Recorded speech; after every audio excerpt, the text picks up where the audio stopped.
Hello everyone, Edu for ई में आप सभी का स्वागत है। अगर आप क्लास 10 के स्टूडेंट हैं और आगे चल करके मेंस और एडवांस का प्रिपरेशन करना चाहते हैं तो उसके लिए आप इस नंबर पर व्हाट्सएप कर दें। हमारा जो नंबर है ऑफिशियल नंबर है 9147786396। इस नंबर पर आप व्हाट्सएप कर दें और हम कोशिश करेंगे अच्छे स्टूडेंट्स का, जो लोग इंटरेस्टेड है मेंस और एडवांस के लिए प्रिपरेशन चाहते हैं, उन लोगों का एक ग्रुप बनाने की कोशिश करेंगे जिसमें आप लोग अपना क्वेश्चन वगैरह डिस्कस कर सकते हैं। और काफ़ी ध्यान रहेगा मेरा भी उस ओर, अगर किसी टाइप का डाउट रहा, प्रॉब्लम रहा तो हम उस ग्रुप में इन्वॉल्व होकर के उसे सॉल्व जरूर करेंगे। ठीक है, तो अगर आप इंटरेस्टेड है तो इस नंबर पर आपको व्हाट्सएप कर देना है ए लिख करके कि हम मेंस और एडवांस के लिए आगे प्रिपरेशन चाहते हैं। देखो, सबसे पहले हम लोग देख रहे हैं व्हाट इज जेनेटिक्स। जेनेटिक्स है क्या? Genetics is the study of heredity, that is transmission of body feature. एक क्या है? हेरिडिटी। हेरिडिटी मतलब कि बॉडी फीचर का एक मतलब जो जनरेशन हुआ, एक जनरेशन से दूसरे जनरेशन में बॉडी फीचर किस तरह से ट्रांसमिट हो रहा है, इसी का हम लोग स्टडी करते हैं हेरिडिटी के अंदर, जेनेटिक्स के अंदर। ठीक है, जेनेटिक्स के अंदर हम लोग ट्रांसमिशन ऑफ बॉडी फीचर का स्टडी करते हैं, from parents to offspring and the law relating to such transmission. तो इसमें हम लोग देखेंगे कि पेरेंट से उसका आगे वाला जो पीढ़ी आ रहा है उसमें जेनेटिक्स का किस तरह से मतलब बॉडी फीचर का किस तरह से ट्रांसमिशन हो रहा है, उसी के बारे में हम लोग स्टडी करेंगे। तो सबसे पहले इसके बारे में जॉर्ज मेंडल आया था, ऑस्ट्रेलियन मॉन्क। ठीक है, ऑस्ट्रेलियन मॉन्क, इन्होंने सबसे पहले इसके बारे में अध्ययन किया था। वो मटर का जो सीड था उससे इन्होंने अध्ययन किया था। और इनके बारे में बोला जाता है, मतलब ये पहले टीचर बनना चाहते थे, टीचर का एग्ज़ाम दिए थे तो उसमें ये फेल हो गए। फेल होने के बाद वो मोंक बन गए, सन्यासी बन गए। और सन्यासी बनने के बाद इसके बारे में वो जानकारी हासिल किए, वो इसके बारे में लोगों को बताया कि ऐसा कुछ होता है, और उसके बाद से फादर ऑफ जेनेटिक्स ही बन गए। तो इनका जन्म कितना हुआ था? 1822 में। was born in a peasant family. He had his early education in monastery and later he studied science and mathematics at University of Vienna. University of Vienna में इन्होंने साइंस और मैथमेटिक्स का स्टडी किया था। He wanted to be a teacher, देखो teacher बनना चाहते थे, but luck did not favour him, लेकिन लक साथ दिया नहीं। And he failed in the examination of teaching certificate, और जो टीचर का जो एग्जामिनेशन होता है उसमें ये फेल कर गए। But what he discovered letter has made him a teacher of teachers, लेकिन बाद में जो इन्होंने खोज किया वो टीचर्स का टीचर बना दिया इसे। एक्चुअली अब एग्ज़ाम हो रहा होगा तो वहाँ पर तो सारा सब्जेक्ट का मतलब नॉलेज चाहिए होगा, तो सारा सब्जेक्ट का उतना ज़्यादा वो नहीं कर पाए, लेकिन एक चीज़ पर बहुत अच्छा इन्होंने स्टडी कर लिया और उस फील्ड में टीचर्स ऑफ टीचर बन गए। He had return to his monastery and spend the rest of his life as a क्या लिखा हुआ है, ए बोट एज एंड, पता नहीं चल रहा है क्या लिखा है। The monastery had a lovely garden which satisfy his urge to understand some secret of nature regarding the inheritance of certain feature in garden P। Garden में जो मटर का लगा हुआ था पौधा, वो इनको हेल्प किया, मतलब इन्होंने मोनेस्ट्री के अंदर ही इसके बारे में जानकारी हासिल किया। His finding are now called as Mendel's law of inheritance, और जो इनका लॉ था अब मेंडल्स लॉ ऑफ इनहेरिटेंस कहलाता है। Two modern application of genetics, genetics का दो सबसे मॉडर्न एप्लीकेशन क्या है तो उसके बारे में दिया है। Genetic engineering is the technique in which the genetic constitution of an organism is altered by introducing new gene into chromosome। तो जेनेटिक इंजीनियरिंग के अंदर हम लोग क्या पढ़ते हैं, वहाँ पर हम लोग जीन के अंदर, जीन क्या होता है, क्रोमोजोम के अंदर जीन होता है ना, क्रोमोजोम, और क्रोमोजोम के अंदर डीएनए और डीएनए के अंदर जीन, वहाँ पर नए जीन को कैसे इंट्रोड्यूस किया जाए उसके बारे में जानकारी हम लोग हासिल करते हैं। The genetically modified organism, GMO जिसको शॉर्ट में बोलते हैं, thus produce is grown to multiply fast, the gene product is obtained in large quantity। यहाँ पर बोल रहा है कि जेनेटिकली मॉडिफाइड ऑर्गेनिज्म जो था, जो बना, is grown to multiply fast and gene product is obtain in large quantity. जो हम लोग जीन को मिलाने के बाद, एक जीन को दूसरे जीन के साथ मिक्स करने के बाद जो हम लोग का प्रोडक्ट बना, वो न सिर्फ तेज़ी से मतलब ग्रो करता था, बल्कि क्वांटिटी में भी लार्ज होता था। The hormone insulin was the first such product. Insulin पहला ऐसा प्रोडक्ट था। The insulin producing gene of mammals has been successfully introduce in certain bacteria. यहाँ पर क्या किया गया था, इंसुलिन से जो जीन प्रोड्यूस हो रहा था, ठीक है, insulin producing gene of mammal has been successfully introduce in certain bacteria, इसको बैक्टीरिया के अंदर डाला गया, which have been made to produce it. Genetic counseling is yet another practical aspect.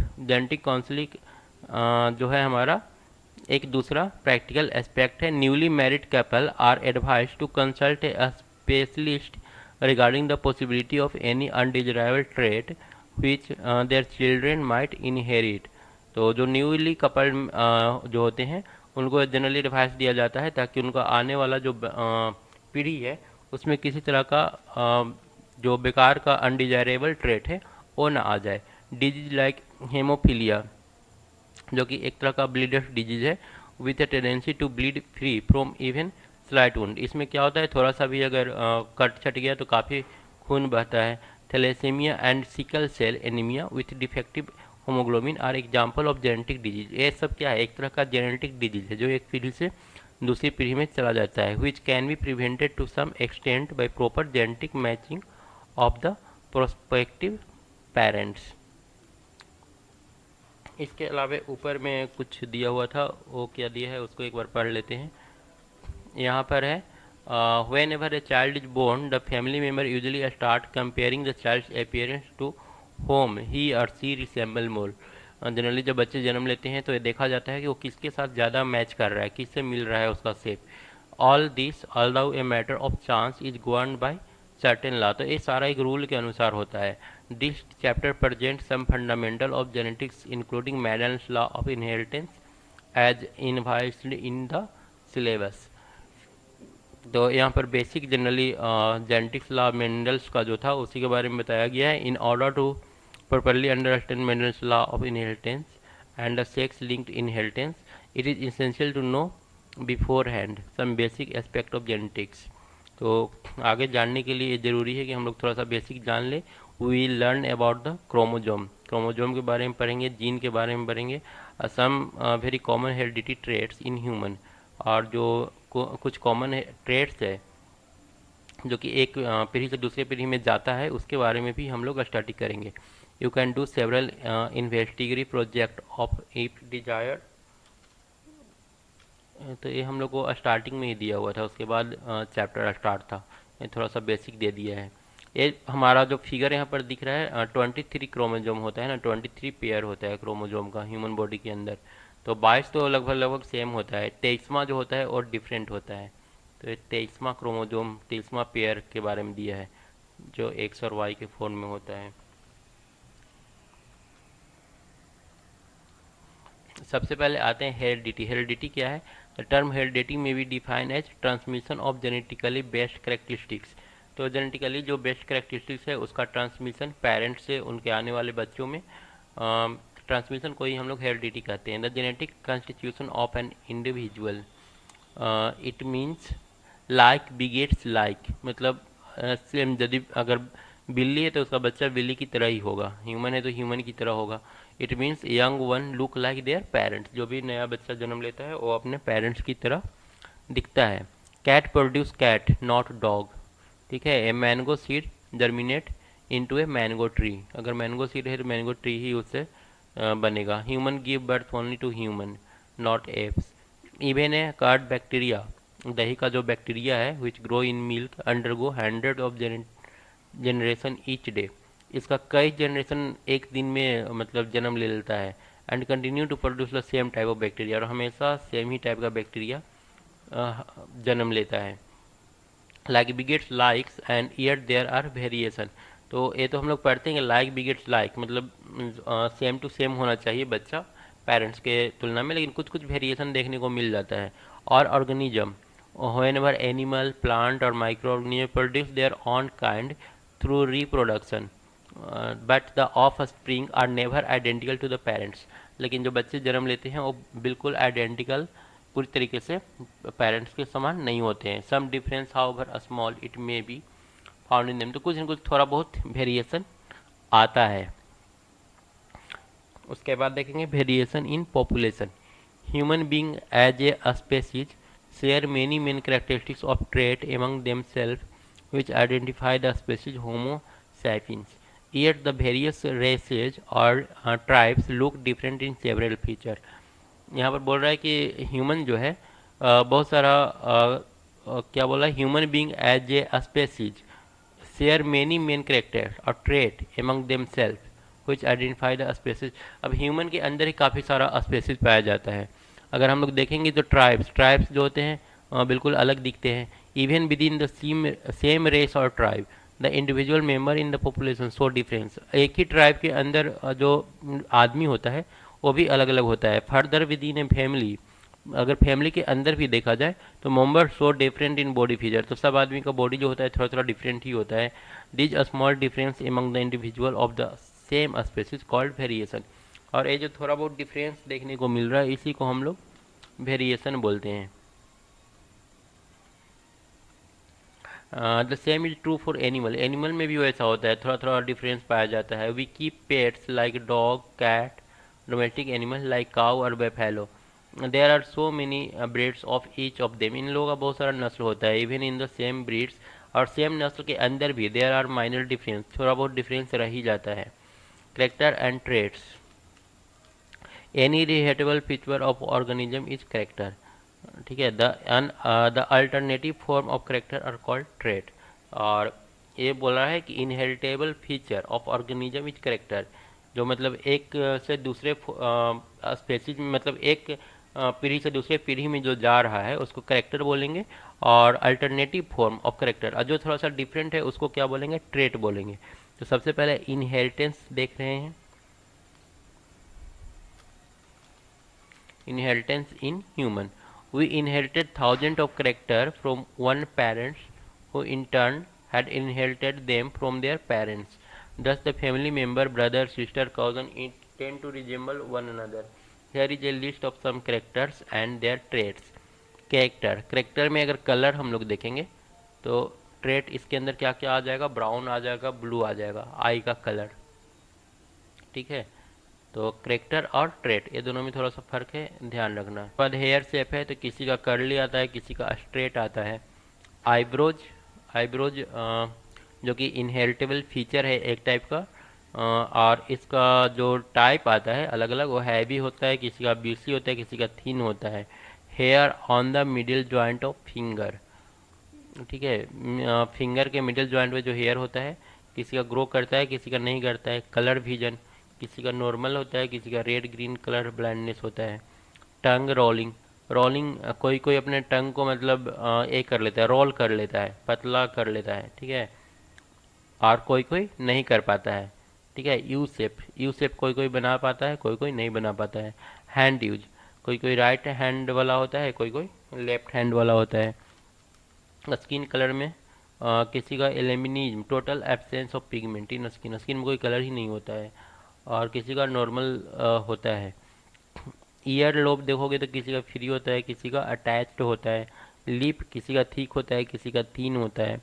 RH blood group, RH positive होता है, किसी का RH negative होता है। उसके बाद आते हैं क्रोमोजोम में। सबसे पहले क्रोमोजोम होता है, क्रोमोजोम के अंदर हमारा जीन होगा ना, DNA होगा, DNA के अंदर जीन होगा। जीन का संख्या काफ़ी ज़्यादा होता है। क्रोमोजोम तो जानते हैं 23 पेयर होता है। You have learned in the previous lesson that chromosome are only visible when a cell nucleus is about to divide. तो क्रोमोजोम उस समय सिर्फ विजुअल होता है ना जब डिवाइड करने वाला होता है, वहाँ पर फॉर्म होता है chromosome. Photograph of the dividing cell nucleus can be taken through a high power light microscope. तो हाई पावर माइक्रोस्कोप से हम लोग इसे देख सकते हैं। These photographs are used for artificial arranging the chromosome, chromosome को अरेंज करने के लिए अकॉर्डिंग टू देयर साइज और शेप, जिसको हम लोग कार्योटाइप बोलते हैं। इस चार्ट को हम लोग जनरली फोटोग्राफ यूज करते हैं, ठीक है, शेप और साइज को अरेंज दिखाने के लिए, अरेंज करने के लिए। क्रोमोजोम नंबर, क्रोमोजोम नंबर कितना होता है 23 पेयर मतलब 46। The chromosome number is constant for the individual of a species and each body cell of that species has same number of chromosome. यहाँ तक कि मतलब बिल्ली का अगर देखोगे, कैट का ले लो, लायन का ले लो और टाइगर का ले लो, ये तीनों में भी नंबर ऑफ क्रोमोजोम सेम ही होता है। सब थोड़ा थोड़ा डिफरेंट होता है। तो थोड़ा थोड़ा जो डिफरेंट होता है, क्रोमोजोम तो सेम हो गया, जीन की वजह से डिफरेंट होता है, जीन सब में अलग अलग होगा। ह्यूमन है 46 क्रोमोजोम, ह्यूमन के अंदर क्रोमोजोम कितना है 46, 23 pair. Chromosome number of some other common animal and plants are as given below. अब यहाँ पर देखो सबका दिया हुआ है, ह्यूमन का दिया है, गोरिल्ला का देखो ह्यूमन जैसा लगभग दिखता है 48 दिया है, मंकी का 54 लगभग आसपास में है 46 के, और डॉग और चिकन 78 है। यहाँ पर ह्यूमन क्रोमोजोम दिखाया है 22 तो बिल्कुल एक जैसा है। 23वां जो होता है वो या तो एक्स एक्स होता है या फिर एक्स वाई होता है, एक्स वाई होने से मेल और एक्स एक्स होने से फीमेल बनता है। और बाकी जरा सारा देखो, बाकी सब क्रोमोजोम लगभग लगभग आइडेंटिकल ही होता है, बस लास्ट वाला थोड़ा डिफरेंट होता है। और लास्ट वाला के डिफरेंट हो जाने से हमारा जो चाइल्ड होगा, चाइल्ड में डिफरेंस देखने को मिलता है कि वो गर्ल होगा या फिर बॉय होगा। Chromosome in homologous pair, look at the above list carefully, इसको ध्यान से देखो। In each organ the chromosome occur in even number, सब जगह पर क्रोमोजोम जो है इवन नंबर में है 10, because they always occur in pair, एक कटा हुआ है 10 in human. The 46 chromosome are present in 23 pair. The 2 chromosome of each pair are similar in shape and size, जो 2 पेयर होता है शेप और साइज में लगभग लगभग क्या होता है, सिमिलर होता है, जैसा कि बताएं। This identical chromosome pair called homologous chromosome, इसको हम लोग जो आइडेंटिकल जो है इसको क्या बोलेंगे, होमोलोगस क्रोमोजोम बोलेंगे। Human कार्योटाइप is shown in figure 3.2, वो आगे फिगर में दिया हुआ है। ए pair of corresponding chromosome of the same shape and size one obtain from each parents, ये जो सेम शेप और साइज का जो दो ठो दिखता है क्रोमोजोम, वो प्रत्येक जो क्या होता है पेरेंट से एक एक करके आता है, एक फादर है दूसरा मदर से। The two main categories of chromosome, autosome and sex chromosome. तो यहाँ पर दो ठो मेन कैटेगरी है, एक ऑटोजोम, ऑटोजोम जो टोटल 22 होगा, ठीक है, और एक जिससे एक जो 23वां होता है जो कि डिफरेंट होता है, वो डिसाइड करता है कि बेबी होगा या फिर बॉय होगा, मतलब डिसाइड करने वाला और लास्ट होता है। यू वुड नोटिस दैट, हाँ, you would notice that each one of the chromosome pair number 1 to 22 has identical chromosome, ये सारा सारा क्या होता है आइडेंटिकल क्रोमोजोम होता है। These are categorize as autosome, ये जो 22 आइडेंटिकल है इसको क्या बोलेंगे, ऑटोजोम बोलेंगे। बट द 23rd पेयर जो कि डिफरेंट है कॉल्ड सेक्स क्रोमोजोम, यहीं से डिसाइड होगा कि किस बच्चा का क्या होगा, सेक्स मतलब वो बेबी होगा या फिर बॉय होगा। which are designed as X और वाई, जो कि एक्स और वाई के जरिए दिखाया जाता है। X x pair with similar partner is found in female, अगर एक्स एक्स है तो फीमेल होगा, एक्स वाई होगा तो मेल होगा। The Y chromosome of male is much smaller than the X chromosome, Y chromosome जो मेल का होता है वो काफ़ी छोटा होता है। देखो वाई वाला जो होता है ना सिर्फ और सिर्फ मेल के अंदर ही पाया जाता है, फीमेल में हमेशा एक्स एक्स पाया जाता है। अब अगला पीढ़ी में एक्स एक्स मिलेगा कि एक्स वाई मिलेगा, उस पर डिपेंड करता है कि मेल होगा कि फीमेल। अगर एक्स वाई मिल गया तो फिर से मेल हो जाएगा, अदरवाइज फीमेल होगा। Autosomes are kind of chromosome which determine general body feature like complexion, height, seed color। ये जो बाइस्ट है ना, वो बाइस्ट को क्या डिसाइड करता है, हाइट, कलर वगैरह ये सब डिसाइड करता है। जबकि सेक्स क्रोमोजोम जो दो ठो है वो डिसाइड करता है कि वो मतलब फीमेल होगा या फिर मेल होगा। सेक्स डिटर्मिनेशन, सन और डाउटर, ये कैसे डिटरमाइन करेंगे कि वो सन होगा या फिर डाउटर होगा। The sex of the child depend upon kind of sperm that fertilizes the egg। The egg contain only the X chromosome. Female के अंदर बताया सिर्फ एक्स क्रोमोजोम होता है, तो एग तो सिर्फ एक्स ही रहेगा, ठीक है। लेकिन अब मेल से या तो एक्स मिलेगा या फिर Y, but half of the sperm release into genetical tract of the female during quarters are X bearing and the remaining half are Y bearing. आधा एक्स होता है, आधा वाई होता है। It is simply a matter of chance as to which type of sperm fuse into ovum. तो X enter किया है या फिर वाई, वहाँ पर डिपेंड करेगा कि क्या होगा। If egg X is fused by X bearing sperm, the resulting combination will be X X, और तब एक क्या होगा, फीमेल होगा। और if egg is X and sperm is Y, then यहाँ पर सन होगा।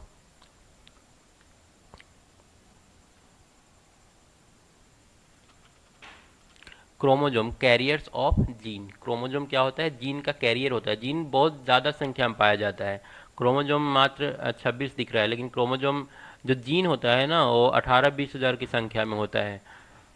और इसलिए जीन से काफ़ी ज़्यादा इफेक्ट पड़ता है। जीन के वजह से ये देख रहे हो, एक सेम क्रोमोजोम होते हुए एक बिल्ली है, एक टाइगर है, एक एक तो लायन है, तो सारा जीन का खेल होता है। All species have a fixed number of chromosome, however the characteristic of a species including physical appearance, body function, behavior etc are not simple the outcome of chromosome number।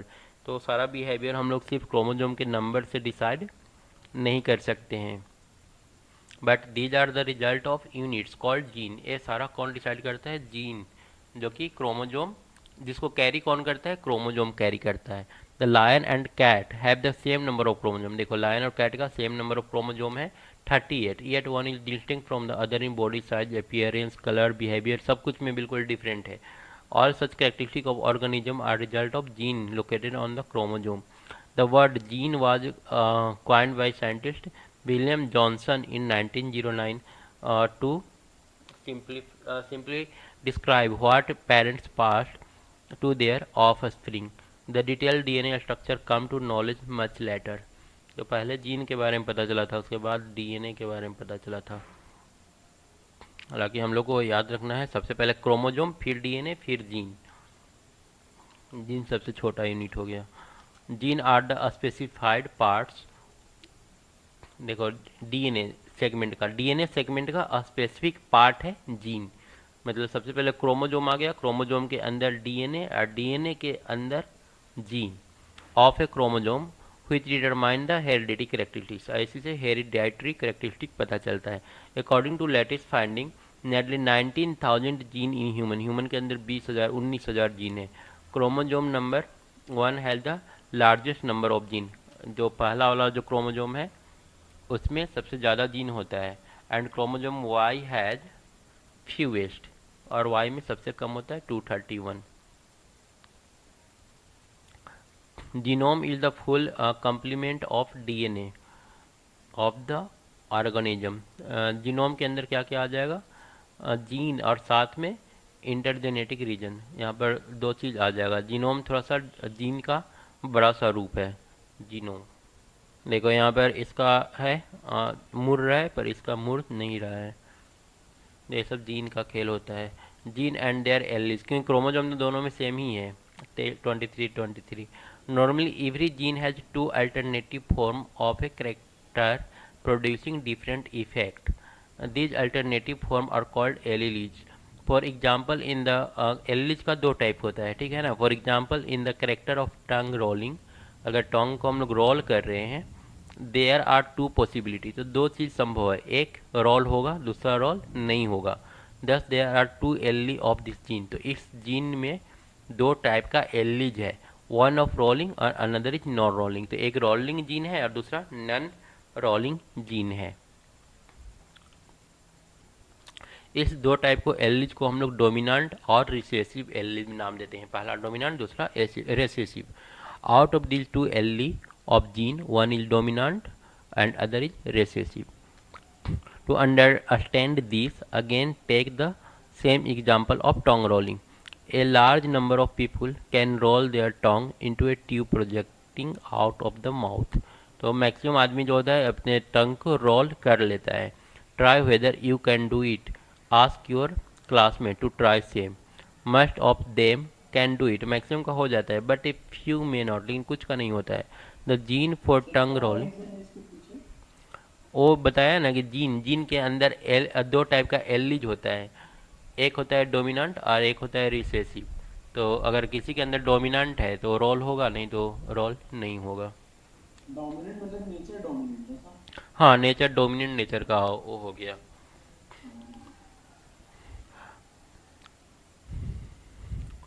The gene for tongue rolling is located on a particular pair of chromosome, तो ये जो rolling करने वाला जो gene होता है ना, chromosome के अंदर पाया जाता है।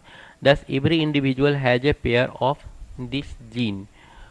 It is rule in genetic to represent the dominant gene by a capital letter R. तो ये जो डोमिनेंट वाला होगा उसको हम लोग कैपिटल लेटर आर से डिनोट करते हैं for the tongue rolling, and recessive gene for the same but a small letter R. और जो रिसेसिव होता है वो स्मॉल आर से डिनोट करते हैं। Thus a recessive gene is only which in presence of a contrasting gene is not expressed. अब यहाँ पर एलिज के बारे में कुछ दिया है। Alternative form of gene occupying the same position on homologous chromosome and affecting the same characteristic but in different way. The pair of chromosome showing 4 imaginary gene A B C D. यहाँ पर 4 type का gene दिखाया है। ए एक gene है, दूसरा gene है, तीसरा है, चौथा है, और यहाँ पर एक और क्रोमोसोम लिया है जिसमें अलग अलग टाइप के जीन को दिखाया है। A is homozygous dominant pair, B is homozygous recessive pair, and C या D are heterozygous pair. Dominant allele में क्या है? The kind of allele which express itself regardless of the presence of another allele. The kind of allele which express itself regardless of the presence of another allele for a given gene, that is dominant allele for height in garden p is tall। मतलब dominant अगर है और दूसरा recessive है तो हमारा dominant वाला जो होगा उसी का करेक्टर देखने को मिलेगा। अगर यहाँ पर हम लोग गार्डन पी की बात करें तो वहाँ पर टॉल जो है वो डोमिनेंट एल्ली है। और recessive allele the kind of allele whose expression is suppressed in presence of dominant allele. और ये जो रिसेसिव एल्ली होता है पाया जाता है दोनों, डोमिनेंट और रिसेसिव दोनों, लेकिन अगर दोनों रिसेसिव है तभी रिसेसिव देखने को मिलेगा, और एक डोमिनेंट और दूसरा रिसेसिव रहा तो फिर डोमिनेंट देखने को मिलेगा। फिर रिसेसिव का वहाँ पर कुछ होता नहीं है, सप्रेस हो जाता है। A recessive allele can only express itself in presence of same recessive allele। Same recessive allele मतलब कि दोनों आर स्मॉल आर, दोनों स्मॉल आर रहा तब हम लोग को रिसेसिव एल्ली का करेक्टर देखने को मिलेगा। Recessive allele for height in garden pea is dark. अगर बौना अगर कोई पौधा दिख रहा है तो उसका वजह क्या है? रिसेसिव एल्ली का होना, वहाँ पर डोमिनेंट एल्ली प्रेजेंट नहीं है। The chromosome as a whole can neither be dominant or recessive।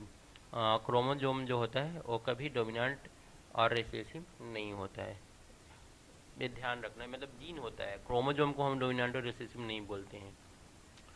अब उसके बाद है जीनोटाइप और फेनोटाइप।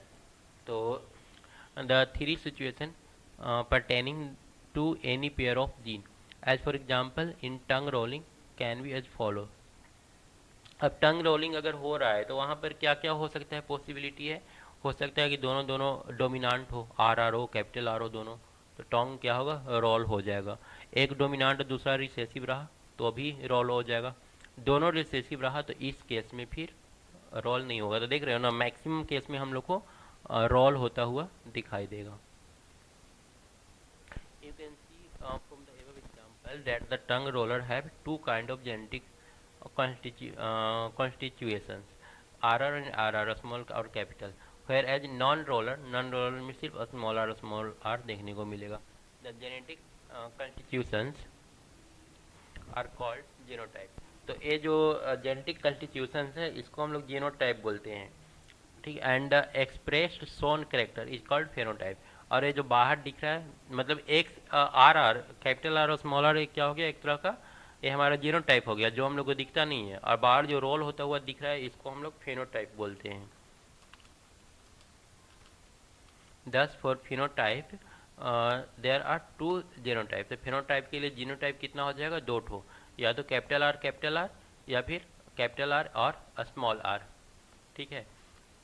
ए हो गया। The genotype of non roller is just one single homogeneous recessive pair. तो यह समझ में आया ना, ये मतलब जीनोटाइप और जो हमारा एक तो और क्या था,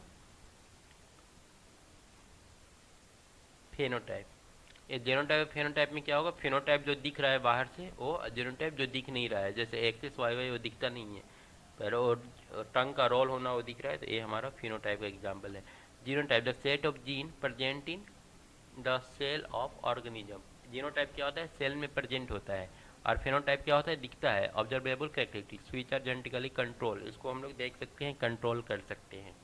from parents to children, tongue rolling an example of inheritance.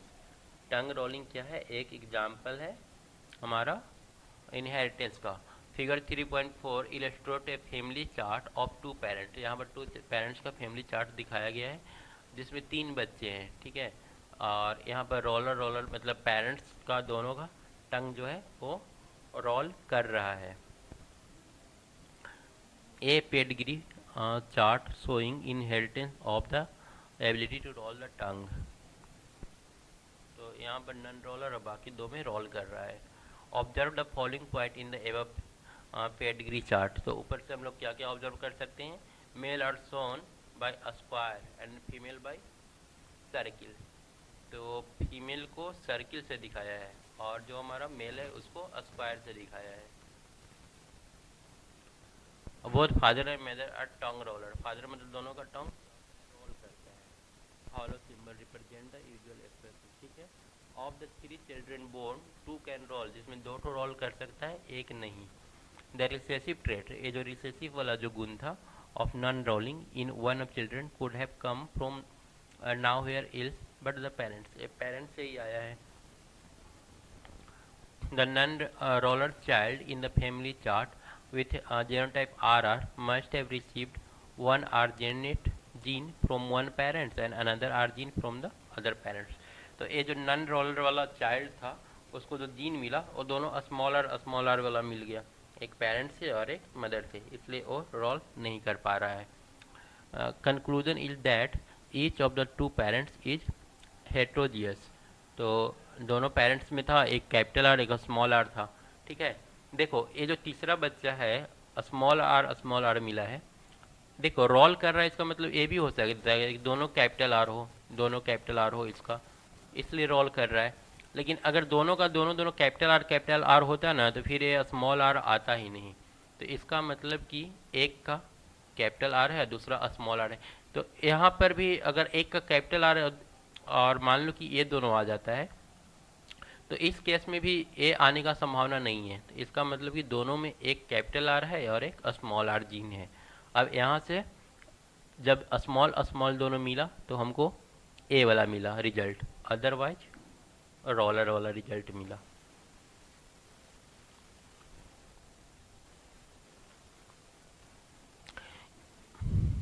if on the other hand one parent was homogeneous, अगर दोनों में से कोई भी पेरेंट्स होमोजियस होता, होमोजियस मतलब क्या कि दोनों में कैपिटल आर होता, डोमिनेंट होता सिर्फ, एंड द अदर हेट्रोजियस, और दूसरा हेट्रोजियस होता, मतलब 2 पेरेंट्स है फादर और मदर, अगर दोनों में कैपिटल आर होता, एक में दोनों कैपिटल आर होता और एक में कैपिटल आर और स्मॉल आर होता, तो ऐसे में हम लोग को आर वाला रिजल्ट नहीं मिलता। Then every child would have got at least 1 dominant gene. प्रत्येक बच्चा में अगर इस टाइप का होता ना होमोजियस और हेट्रोजियस, तो प्रत्येक बच्चा में डोमिनेंट कैपिटल आर देखने को मिलता।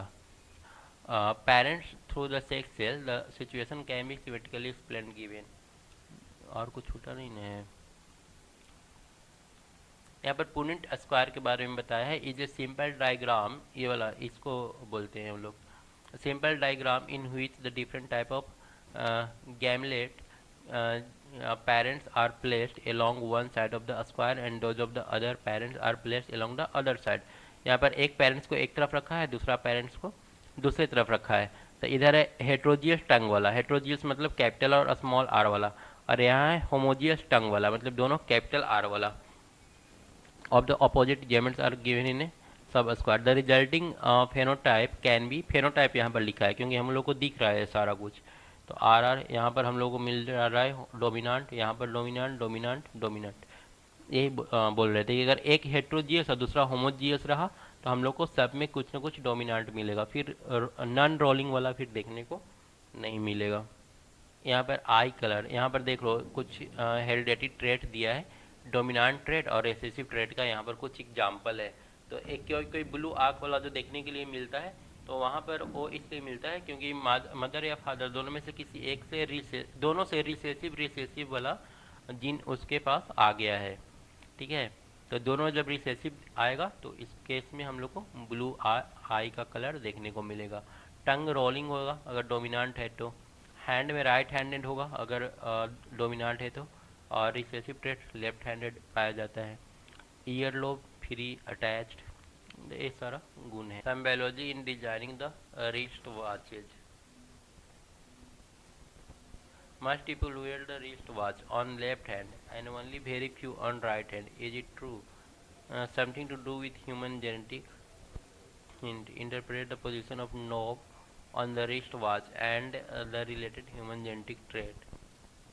क्या अब यहाँ पर देखो अटैच और फ्री ईयर लॉब, इसका मतलब समझ रहे हो? अटैच मतलब वो जो कान में और नीचे वाला जो होता है ना, वो जो सिर्फ मसल का बना होता है, किसी का जो होता है ना बिल्कुल जुड़ा होता है और किसी का ये बिल्कुल हटा रहता है। एक बार हम तुमको नेट पर दिखा दे रहे हैं। यहाँ पर देखो ए वाला जो है हमारा ए फ्री ईयर लॉब है, और यहाँ पर देखो ए वाला अटैच्ड है। ऐसा ही और एग्जाम्पल देखने को मिलेगा। यहाँ पर देखो ए वाला बिल्कुल फ्री है और ए वाला अटैच्ड है। कई होता है free or attached year lobe, यहाँ पर देखो अटैच साफ साफ दिखाया है थोड़ा सा बड़ा साइज में। Can you try to explain the inheritance of the character of free or attached ear lobe? तो यहाँ पर ए वाला फ्री दिखाया है, ए फ्री ईयर लॉब को इस तरह से दिखाया है फैमिली ए का, उसी तरह से है जैसे एक्स और वाई था, मतलब कैपिटल आर और स्मॉल आर था। यहाँ पर एक सर्किल से दिखाया है और एक स्क्वायर से दिखाया है। ठीक है, given alongside and pedigree chart of two family A and B. एक बार फिर से इसको देख लेते हैं। Can you try to explain the inheritance of the character of free or attached ear lobes given alongside are pedigree chart of two families A and B. यहाँ पर दो फैमिली है, family A and family B. तो family B में a attached year lobe है और यहाँ पर हम लोग का फ्री ईयर लॉब है। पेडिग्री चार्ट पर two family A and B showing the inheritance. ठीक है, both parents have free earlobe and those of family B have attached earlobe। तो यहाँ पर फ्री earlobe जो है अटैच, जो हमारा B फैमिली है वहाँ पर क्या देखने को मिल रहा है? सारा का सारा अटैच्ड earlobe देखने को मिल रहा है। both parents have free earlobes and those of family B have, sorry यहाँ पर बोथ पेरेंट्स लिखा है, हमको लगा बोथ फैमिली लिखा हुआ है। Both parents have free ear lobe, यहाँ पर दोनों पेरेंट्स का क्या है? फ्री ईयर लॉब है। And those of family B have attach ear lobe, और हमारा जो फैमिली बी है उसमें हम लोग को पेरेंट्स का जो देखने को मिल रहा है अटैच देखने को मिल रहा है। ठीक है, can you find answer of the following? What is the difference indicated by a square and circle? ये स्क्वायर और सर्किल यहाँ पर क्या दिखा रहा है?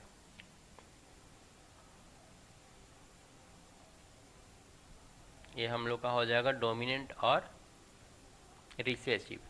जैसे यहाँ पर डोमिनेंट और रिसेसिव हम लोग यूज कर रहे थे ना कैपिटल आर और स्मॉल आर से, यहाँ पर बस वो स्क्वायर से दिखा दिया है और सर्किल से दिखा दिया है। उसके बाद solid symbol and hollow symbol. Hollow symbol, solid symbol, solid symbol हम लोग को क्या दिखा रहा है? अटैच्ड ईयर लॉब वाला। और हॉलो वाला क्या दिखा रहा है? वो हम लोग को दिखा रहा है free ear lobe. Which trait free ear lobe or attach ear lobe is dominant. तो यहाँ पर डोमिनेंट कौन सा है? तो डोमिनेंट हम लोग को ए वाला देखने को मिल रहा है ना, जो एक कलर दिखाया है। Family B has all children of one type only whereas family A has both type. Parent in which family are heterogeneous for the characteristic heterogeneous यहाँ पर होगा, यहाँ पर होमोजीनियस है, इसलिए हम लोग को सारा सेम सेम देखने को मिल रहा है। ये वाला खत्म हो गया चैप्टर ना, हाँ सर। ये टॉपिक खत्म हो गया, उसके बाद नीचे अलग है चैप्टर। हाँ है। इसको फिर अगला दिन शुरू करेंगे। करंट वाला बताओ, करंट वाला में क्या कंडीशन है? तो करंट में पहली एक्सरसाइज कर ली, दूसरी एक्सरसाइज तो मेरे ख्याल से नहीं हुई, तुमको रीड करना पड़ेगा दूसरी एक्सरसाइज। और दूसरा एक्सरसाइज में सीरीज और पैरेलल कम्बिनेशन था। हाँ तो सर वो मैं थोड़ा सा भूल गया हूँ, मुझे रीड करना पड़ेगा, रिवाइज करना पड़ेगा, मैंने रिवाइज नहीं किया वो वाला। सीरीज पैरेलल कम्बिनेशन कल देखा था कि नहीं? नहीं नहीं, मैं रिवाइज नहीं किया था। नहीं, कल बताए थे तो।